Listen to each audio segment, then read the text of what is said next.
ఎవరు ఎవరికి తోడవుతారో, ఎప్పుడెందుకు విడిపోతారో, మమతను కాదని వెళతారు, మనసే చాలని ఉంటారు. ఎవ్వరి పయనం ఎందాకో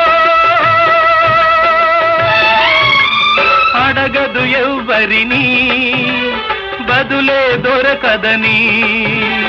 అడగదు ఎవ్వరిని, బదులే దొరకదని. కడుపు తీపికి రుజువేముంది, అంతకు మించిన నిజమేముంది. కాయే చెట్టుకు బరువైతే చెట్టును భూమి మోస్తుందా? ఇప్పుడు తప్పును తెలుసుకొని